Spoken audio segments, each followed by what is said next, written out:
নমস্কার বন্ধুরা, অতসী সহজ রান্নাঘরে আরও একটা নতুন রেসিপিতে সবাইকে স্বাগত। এখন শীতকাল, আর শীতকালে বিভিন্ন রকম পিঠে বানানো হয় প্রত্যেকেরই বাড়িতে, আর পিঠে খেতে সকলেরই নিশ্চয়ই খুব ভালো লাগে। আজকের আমি তোমাদের সাথে একটা পিঠের রেসিপি শেয়ার করছি, দুধ চিতল পিঠার রেসিপি। আশা করি আজকের ভিডিওটা তোমাদের ভালো লাগবে। এই দুধ চিতল পিঠা বানানোর জন্য প্রথমে আমি একটা বাটি নিয়েছি, আর আমি নিয়েছি 2 কাপ চালের গুঁড়ো। আমি এখানে শুকনো চালের গুঁড়ো নিয়েছি। তারপর আমি খুব সামান্য পরিমাণ লবণ দিয়েছি, আর দিয়েছি নারকেল কোড়া। সব কিছু শুকনো অবস্থায় খুব ভালো করে আমি মিশিয়ে নিয়েছি।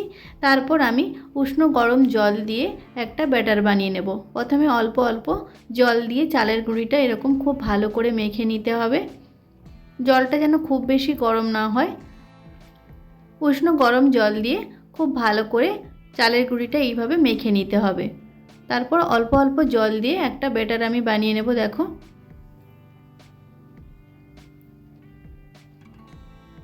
হাত দিয়ে খুব ভালো করে মেখে একটা ব্যাটার বানিয়ে নিতে হবে। ব্যাটারের ঘনত্বটা যেন খুব বেশি মোটা না হয়, আবার খুব বেশি পাতলাও যেন না হয়। দেখো, এইরকম করে ব্যাটারটা বানিয়ে নিতে হবে। ব্যাটারটা আমি রেডি করে নিয়েছি। এখন গ্যাসে আমি একটা কড়াই বসিয়ে দিয়েছি, আর দিয়েছি 1 লিটার দুধ। দুধটা আমি ভালো করে ফুটিয়ে নিয়েছি। খুব বেশি ঘন করার দরকার নেই। মিডিয়াম ফ্লেমে 10 থেকে 15 মিনিট ভালো করে আমি ফুটিয়ে নিয়েছি। দেখো, দুধটা অনেকটাই কমে এসেছে। এখন আমি দিয়ে দেব খেজুরের গুড়। আমি এখানে 150 গ্রাম খেজুরের গুড় দিয়ে দেব। তোমরা তোমাদের পছন্দ মতো মিষ্টিটা দিয়ে দেবে। গুড়ের পরিমাণটা কম বেশি তোমরা করে নিতে পারো। গুড়টা যখন দেবে তখন গ্যাসের ফ্লেমটা একদম লো ফ্লেমে রাখতে হবে, না হলে দুধটা কেটে যেতে পারে। লো ফ্লেমে রেখে গুড়টা খুব ভালো করে দুধের সাথে মিশিয়ে নিতে হবে। এখন আমি গ্যাসটা অফ করে দেব। গ্যাসে আরও একটা আমি কড়াই বসিয়ে দিয়েছি, আর কড়াইটা খুব ভালো করে গরম করে নিতে হবে। তারপর একটা সুতির কাপড় দিয়ে সামান্য পরিমাণ তেল আর জল দিয়ে কড়াইটা এরকম ব্রাশ করে নিতে হবে। তারপর 1 হাতা ব্যাটার নিয়ে এইভাবে দিয়ে দিতে হবে। তারপর গ্যাসটা মিডিয়াম ফ্লেমে রেখে একটা ঢাকনা দিয়ে 2 থেকে 3 মিনিট রেখে দিতে হবে। তারপর 2 থেকে 3 মিনিট পর ঢাকনাটা খুলে দেখো, পিঠেটা একদম রেডি হয়ে গেছে। এই চিতল পিঠে বানানো ভীষণই সহজ, একবার যে কেউ দেখলে বানাতে পারবে। এইভাবে আমি সমস্ত পিঠেগুলো বানিয়ে নেব। প্রত্যেকবারে একবার করে তেলটা ব্রাশ করে নিতে হবে, তাহলে পিঠেটা খুব সহজভাবে উঠে আসবে। তারপর একটা হাতার সাহায্যে 1 হাতা এরকম দিয়ে ঢাকা দিয়ে দিতে হবে। তারপর 2 থেকে 3 মিনিট পর ঢাকনাটা খুলে দিয়ে দেখো, পিঠেটা এরকম রেডি হয়ে যাবে।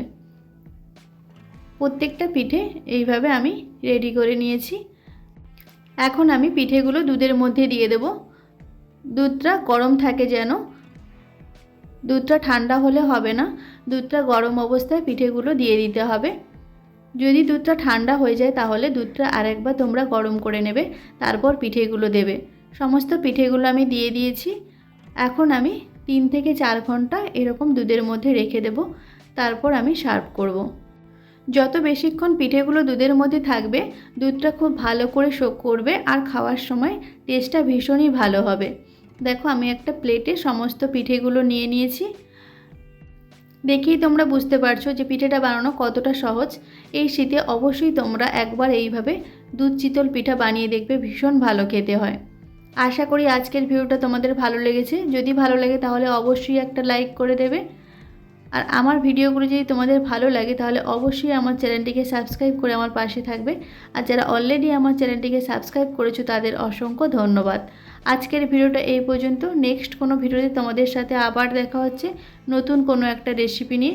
ততক্ষণে তোমরা ভালো থেকো, সুস্থ থেকো। ধন্যবাদ।